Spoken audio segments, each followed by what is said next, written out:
You didn't find this message. It found you, and that's not poetic language, it's a signal. There's a version of you already living what you're longing for, and right now that version is reaching back through time, whispering through your intuition, guiding you to remember that ache in your chest, that craving for something more. It isn't absence, it's recognition. You're not chasing the dream, you're feeling the gravity of what's already real. And once you understand this, desire stops hurting and starts revealing. You'll see that what you want isn't ahead of you, it's already calling you home. You've been taught that wanting means you don't have, that desire equals distance, that the thing you're yearning for is somewhere outside of you, waiting for you to earn it, deserve it, or chase it long enough to finally receive it. But that was never the truth. The truth is far more beautiful and far more strange. The moment you feel a desire, it's not a sign of something missing. It's evidence of something remembered. You don't desire what doesn't exist. You only feel that magnetic pull toward realities that already do. Desire is memory in disguise. It's your soul's way of saying you've been here before. Think about it. Why do some dreams call to you so deeply while others pass right through you? Why do certain visions ignite every cell in your being, as if they've been waiting for you to notice them? It's because they belong to you. They are fragments of your own timeline, flickering through the veil of what you call the future. They're not random. They're breadcrumbs from a version of you who's already living the life you crave. And when you feel that ache, that rush, that inexplicable sense of, yes, this is mine, it's not wishful thinking. It's resonance. The future you is vibrating at that frequency and you are beginning to harmonize with it. You see, the universe doesn't communicate through words. It speaks through feeling, and the feeling of desire is one of its clearest languages. It's not punishment, it's guidance. It's not showing you what you lack, but what's already forming through you. Your human mind interprets this as longing because it still sees life in linear time. I don't have it yet, but I hope I will. But your higher awareness knows the truth. All realities coexist now, side by side. When a desire arises, it's not the start of something, it's the echo of completion. Your future self is sending a pulse through the field, and your present self feels it as yearning. The two of you are in conversation across time. That's why resisting your desires only creates confusion, because you're fighting a truth that's already alive. The more you judge your wanting, the more you separate yourself from the frequency that's trying to merge with you. But when you honor it, when you say, this desire is sacred, this desire is familiar, this desire is already mine, something inside you unlocks. You stop reaching outward and start remembering inward. You start realizing that your deepest wants are not instructions to go get something new. They're invitations to align with what's already real. So the next time you feel that powerful pull toward a dream, don't ask, how do I get there? Ask instead, which version of me is this memory coming from? Because the answer isn't found in effort, it's found in recognition. You're not chasing what's ahead, you're collapsing into what's already waiting. You don't need to become worthy of it. You need to remember you are it. And when that knowing settles, when you truly feel that your desire is proof of existence, not absence, the entire field rearranges, the distance dissolves, and the memory becomes reality. Energy never moves randomly. It's not chaos that guides your steps, it's resonance. The moment you begin to want something with your whole being, what's actually happening is that a specific frequency in the quantum field has started to vibrate in harmony with you. The pull you feel, that deep, almost gravitational attraction toward an idea, a person, a path, is not something you're generating through effort or wishing. It's the future version of you, already living that reality, pulling you toward alignment. The universe doesn't operate on linear time the way your mind does. It operates on vibration, and vibration collapses distance. When you feel that intensity, that undeniable sense that you're being drawn towards something, it's because your energy signature has begun to overlap with the signature of the version of you who already has it. You might call it coincidence when things start lining up, when people, signs, and opportunities appear almost too perfectly, but that's not coincidence, that's coherence. It's your resonance tuning the world around you. Everything in creation seeks balance. It wants to match frequency. So when you raise your vibration through focus, emotion, and belief, you become a signal that the universe can't ignore. It begins to reorganize itself around you, not because you're commanding it to, but because you're finally harmonizing with what's already there. The field doesn't respond to words or even actions. It responds to vibration. You don't attract what you want. You attract what you air. And that's the paradox most people miss. The harder you try to reach for something, the more you affirm its absence. The more you chase, the more you broadcast lack. But the moment you allow yourself to feel the resonance of already having it, when you live as though it's natural, inevitable, familiar, everything begins to bend toward that truth. The pull becomes effortless because you're no longer trying to drag yourself through time. You're letting time fold toward you. Manifestation, in its truest sense, isn't about creating a future. It's about synchronizing with it. Every time you imagine vividly, every time you feel gratitude before seeing results, you're collapsing a piece of the distance between timelines. You're teaching your energy field what's real, and the universe listens to energy far more than logic. So when that pull grows stronger, when you can almost feel your dreams humming through your skin, don't resist it and don't doubt it. That's not longing, that's our recognition. You're not being teased by possibility, you're being magnetized by inevitability. Every heartbeat, every breath you take while thinking of it, is a small calibration toward that reality. The future you isn't waiting at the finish line. They're already standing beside you in the field of infinite now, reaching across the invisible fabric of time, pulling you closer. And when you stop trying to chase and simply allow that resonance to guide you, something miraculous happens. Life begins to rearrange itself in ways logic can't explain. You walk into rooms at the exact right moment. You meet the people who shift everything. You recognize the signs that were always there, and you realize it was never you trying to get to the future. It was the future trying to get to you. The idea that your future self is separate from you is one of the greatest illusions of this dimension. You've been taught to think of time as a line, past behind, future ahead. But in truth, it's a field. Every version of you that has ever existed and ever will exist is here, now, vibrating at its own frequency within the same infinite fabric. The future self you long to become isn't waiting for you somewhere far away. They're existing right beside you, only in a subtler wavelength, a higher octave of the same song. When you feel intuition, when you feel sudden knowing or déjà vu, that's not imagination, that's communication. It's your future self leaking through the veil, sending ripples backward through time, reminding you what's already true. You've felt it before. That strange sense of familiarity with something you've never lived, that quiet certainty that you've been here before, or met this person before, or chosen this path before. It's because you have. In a reality that's already complete, you have walked that road, made that choice, met that soul. These moments of recognition are not coincidences, they're intersections. Two versions of you brushing against each other through the folds of time, exchanging light. You call it guidance, intuition, divine timing. But really, it's you guiding yourself. The higher version of you, the one who already holds what you seek, is the whisper in your chest urging you forward. The more you listen, the clearer it becomes. The more you trust those subtle impulses, the ones that make no logical sense but feel profoundly right, the thinner the wall becomes between who you think you are and who you truly are. You don't have to reach upward to find your higher self. You have to relax enough to let them through.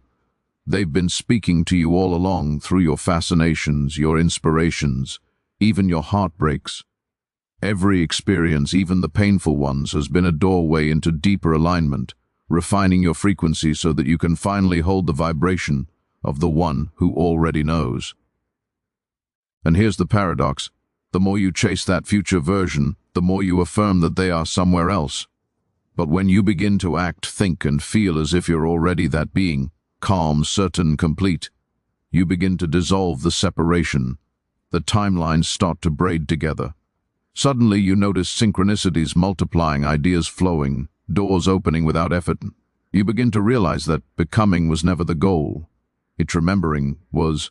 You are not evolving into something new. You are aligning with what has always existed beyond your perception. That's why you're here, listening now, not by chance but by design. This message, this moment, is your future self, reaching through the static, saying, "Wind, you're almost here." Keep remembering.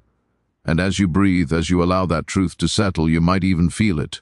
A quiet presence, familiar and loving, standing just behind your thoughts. That's you, the one who already walked through the fire, already received the blessing, already lived the dream. They are not a vision to chase, but a frequency to embody. And the more you feel them, the more you become them, until one day the line between present and future disappears, and you realize you were never becoming, you were always remembering yourself home. There comes a point when you realize that all the striving, all the pushing, all the rituals and mental gymnastics were never what opened the door. They were what kept it closed. The more you chase something, the more you declare to the universe that it's not yet yours. Wanting becomes a wall. Searching becomes resistance. Because beneath every act of trying hides a subtle belief, and I don't have it yet. And that belief is what keeps you anchored in the version of reality where it's still missing. The paradox of manifestation is that it only begins to flow when you stop searching for it and start allowing it. The energy that creates worlds doesn't respond to effort. It responds to alignment. When you stop needing it to come, when you release the grasp and surrender the timing, you create space for the quantum field to move. That space is the language of receiving. You see, the future self, who already has what you're asking for, doesn't need to chase it, doesn't pray for it to appear. They are it. Their energy says, "Of course it's mine." And when you begin to embody that same certainty, not as a performance but as a natural remembering, you start resonating with their timeline. You begin to collapse the distance between wanting and having. The field responds instantly because it always mirrors the vibration you hold, most consistently. It's not about pretending, it's not about forcing yourself to think positive thoughts while secretly doubting. It's about softening into the knowing that the reality you're reaching for is already pulsing in the unseen. The more you rest in that trust, the more you start to notice subtle shifts, conversations aligning, coincidences multiplying, paths opening where none existed before. And when you stop asking, "When will it come?" you begin to live as if it already has. That shift in being is the moment manifestation ceases to be a concept and becomes a rhythm. Life starts moving through you instead of you trying to move life.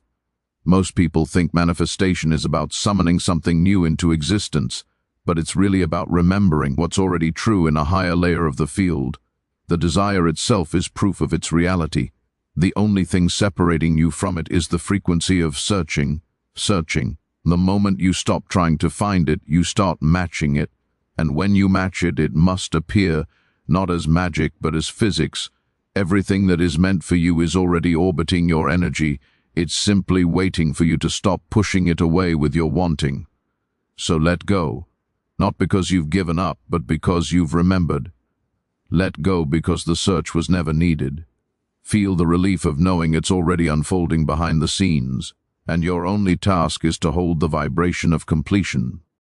The moment you do, you'll feel a stillness arise, a quiet confidence that says, "It's done." That stillness is not emptiness, it's alignment. It's the sound of the universe shifting into coherence with your truth. And in that silence you finally understand that what you were chasing was never outside of you. It was waiting for you to stop running long enough to let it in. Time isn't as solid as it seems. You've been taught to see it as a straight line, past, present, future, but that's only how it looks from inside the story. In truth, time folds, bends, loops, and listens. It's responsive, alive, elastic. Every moment you live is connected to every other. Like threads in one great woven field, the version of you who already has what you desire isn't waiting ahead of you in some distant tomorrow. They're vibrating right beside you, existing in a frequency that bends reality around certainty. When you stop doubting, when you know something so deeply that no external evidence can shake it, you begin to live in the same rhythm as that future self. And that's when time starts to rearrange itself in your favor. Most people think time creates outcomes, but it's the other way around. States of consciousness create time. Every belief, every emotion, every moment of deep knowing forms its own timeline, its own flow of events. So when you choose certainty, not blind faith, but that cellular level knowing that says, "Punt, it's done," you're not waiting for your manifestation to happen later. You're aligning with the version of you for whom it's already happened. Certainty collapses probability. It selects the timeline. You stop being a seeker and become a signal. The future doesn't need to arrive, it simply reveals itself to the one who's ready to remember it. And the moment that knowing takes root, everything shifts. The same world that looked random starts to shimmer with precision. You begin to see patterns, conversations lining up, messages appearing at the exact right time, encounters that feel scripted by something larger. That's not coincidence, that's physics. You've altered your relationship with time. You've stepped out of cause and effect and into resonance and reflection. What once felt like waiting becomes a gentle unfolding. What once felt uncertain becomes inevitable. This is why faith, when it's true, is so powerful. Not because it pleases some invisible force, but because it tunes you into the vibration where the outcome already exists. Faith bends time by removing resistance. Doubt stretches it by creating distance. You can feel it. When you're certain, the air feels lighter, things move faster, synchronicities multiply. When you're uncertain, everything slows down and fragments. It's not that life is punishing you, it's simply responding to coherence. The field mirrors the strength of your conviction. And here's the paradox. The moment you stop needing proof, proof floods in. The instant you stop waiting for signs, signs surround you. Because the future you were chasing has always been orbiting you, waiting for you to stop measuring time by the clock and start feeling it by frequency. Certainty isn't arrogance, it's remembrance. It's the quiet recognition that you are the cause, not the effect, the projector, not the screen. So when you say, "with your whole being," and "it's already mine," time itself bows, and reality rearranges to make it so. Everything that has ever led you here has been guiding you back to this exact realization, that you were never separate from what you seek. Every sign, every coincidence, every heartbreak, every moment of clarity has been the choreography of your own higher intelligence, leading you into the remembrance of who you already are. You didn't stumble onto this path by accident. You were summoned. The magnetic pull that brought you to this moment is your future self calling you inward, not forward. They've already lived what you are now beginning to understand, and their echo is what you've mistaken for intuition, curiosity, or even longing. But that voice inside you, the one that keeps saying there's something more, that's them, that's you, the one who has already crossed the threshold. Look at your life closely, and you'll see the pattern. The moments that felt random were never random. The people who appeared at just the right time, the dreams that refused to fade, the repeated numbers, the whispers, the chills, all of it has been the field weaving you closer to the frequency of remembrance. You are not walking toward your future is unfolding through you. Every action you take, every thought you align, every time you choose trust over fear, the two timelines, the you that's remembering and the you that's already whole, move closer until they merge. That convergence is what you call manifestation. It's not about becoming someone new, it's about recognizing that the one you've always been is finally ready to be seen, and in that realization, something inside you softens. You no longer chase because you realize there is nowhere to go. You no longer grasp because you realize it can't leave. You stop trying to force the path open because you see that it was always open. You were just learning to walk with your eyes closed. The entire journey was never about gaining anything. It was about remembering everything. Every version of you has been in service to this moment of awakening, this collapsing of distance between who you thought you were and who you've always been. You are becoming the future that once felt far away. You are living proof that energy remembers itself. So now, take a breath. Feel that subtle hum beneath your ribs. That's not nerves, that's recognition. That's the frequency of your future vibrating through the present saying, "And you made it. Everything you desire is not waiting outside of you. It's waiting for you to see it from the inside, and when you do, reality will bend to match the sight. If you can feel this truth stirring in you right now, it's because you're ready. You're ready to stop waiting for the world to show you proof and become the proof yourself. So listen carefully, not to me, but to the energy that's moving through you as you hear these words. That's your future self, alive in this moment, saying, when it's time to remember, when step into the version of you who already knows it's done. Speak, act, and create from that knowing. Let this be the moment you stop searching and start embodying, because everything you've ever wanted is not coming. It's already here, waiting for you to finally say yes. Now take that yes, hold it in your heart, and carry it into the next breath, the next thought, the next choice. That's how you shift timelines. That's how you become the field itself, aware, awake, and infinitely creating. And if this message found you, it's because it's yours. You're not hearing it for the first time. You're remembering what your soul has always known. Welcome back.